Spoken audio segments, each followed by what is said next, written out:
Bunda,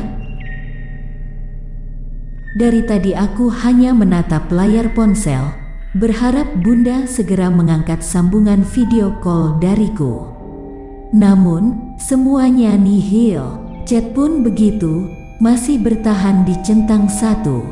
Rasa penasaran yang sangat kuat membuatku sulit tidur. Beragam pertanyaan muncul di benakku. Apa yang terjadi di rumah? Kenapa ayah membentak Bunda? Apakah Bunda baik-baik saja?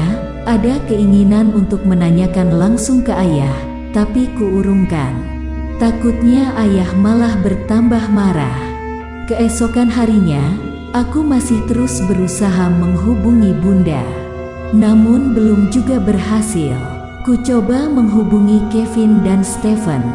Sama saja, mereka hanya membaca pesanku tanpa membalasnya.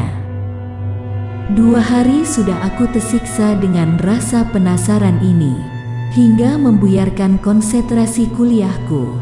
Segala macam cara sudah kulakukan, termasuk memberanikan diri menelepon ayah.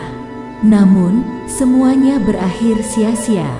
Sampai saat sedang kuliah, aku merasakan ponsel terus bergetar di dalam tas. Kulihat sekilas, ternyata rentetan chat dari Stephen. Aneh sekali, padahal biasanya dia jarang sekali begitu. Selesai kuliah, aku langsung menuju taman, mencari tempat yang agak sepi untuk membaca chat tersebut. Gila sayang, apa kabar? Dari chat itu sudah sangat jelas, kalau ini bukan Stephen melainkan Bunda. Aku pun terus membaca rentetan chat tersebut, yang inti sebuah permintaan maaf dari Bunda. Ada apa sih, Bun? Semuanya gak bisa dihubungi. Telepon gak diangkat, chat juga gak dibales. Bikin Kila kesel aja, balasku, masih dengan rasa marah. Tak disangka langsung direspon dengan cepat, terlihat dari tulisan di atas layar sedang mengetik. Sekali lagi Bunda minta maaf. Handphone Bunda diambil ayah, gak tahu disimpan di mana. Ayah juga ngelarang Bunda, Stephen dan Kevin buat ngehubungin kamu. Ayah kenapa jadi begitu, Bun? Ada masalah apa sih?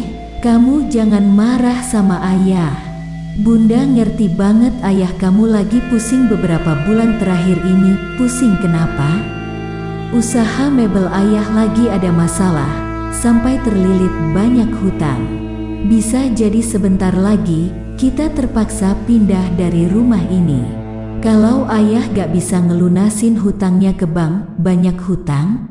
Kok bisa? Ayah kan bukan orang baru di dunia permebelan. Ayahmu kena tipu rekan bisnisnya, yang sekarang ngilang. Kalau gitu, Kila pulang ke Indo aja deh, Bun. Daripada nanti jadi beban buat ayah sama Bunda. Biaya kuliah di sini kan mahal. Jangan, sayang. Ayah sekarang lagi keluar kota cari pinjaman dari temen deketnya, biar bisa ngelunasin hutang, sekaligus mulai usahanya lagi. 3. Tapi, Bun, aku gak bisa seneng-seneng di atas penderitaan Bunda sama ayah. Sekarang kamu berdoa aja, semoga segala urusan dan usaha ayah lancar. Biar nanti Bunda bisa nengok kamu juga.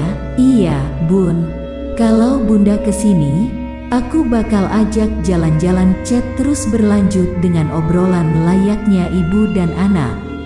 Seperti menanyakan kehidupan kampus, pria yang dekat denganku, makanan dan lain-lain.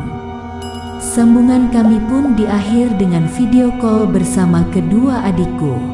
Bagaimanapun aku sangat merindukan mereka.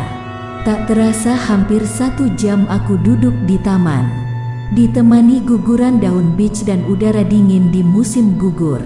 Kuraih salah satu daun di atas meja batu yang sudah berwarna kecoklatan.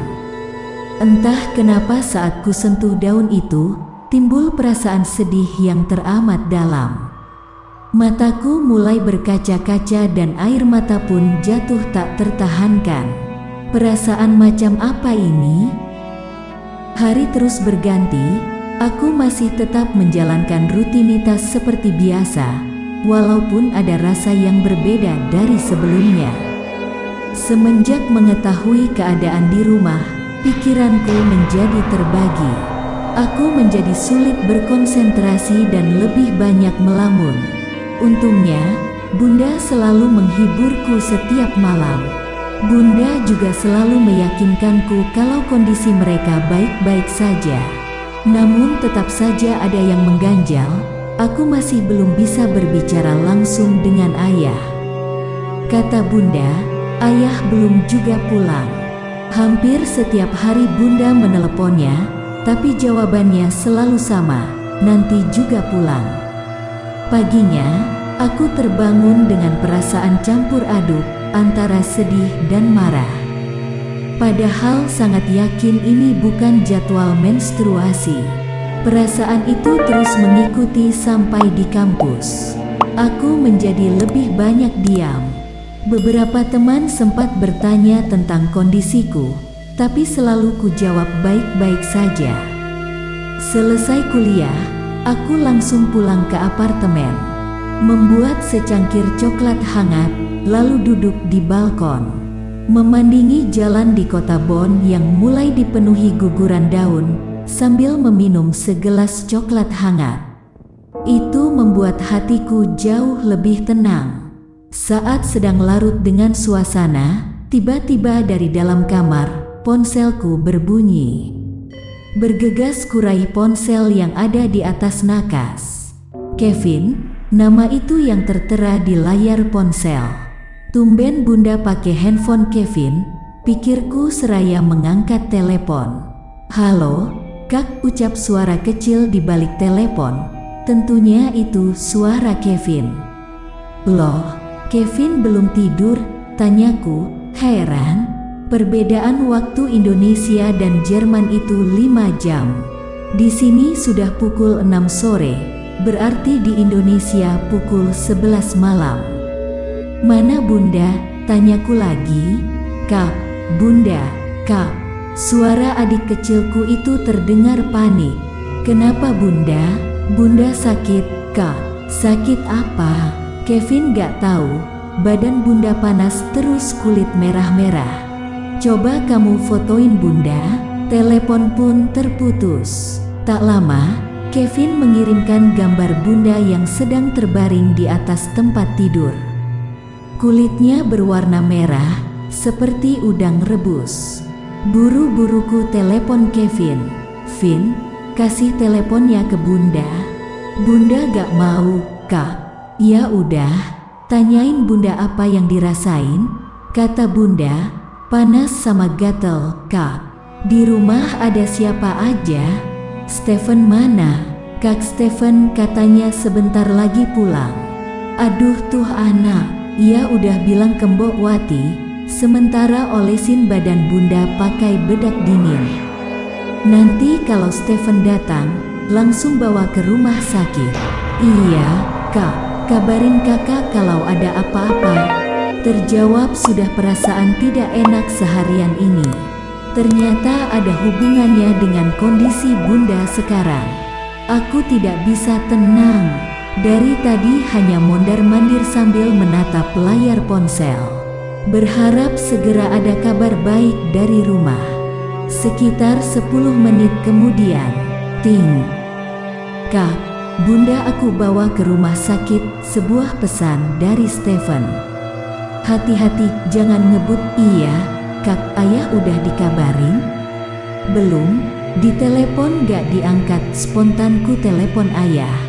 Benar saja, teleponnya tidak diangkat. Ayah sedang apa? Padahal situasi di rumah sedang genting. Bersambung. Makin menarik dan penasaran dengan cerita selanjutnya kan?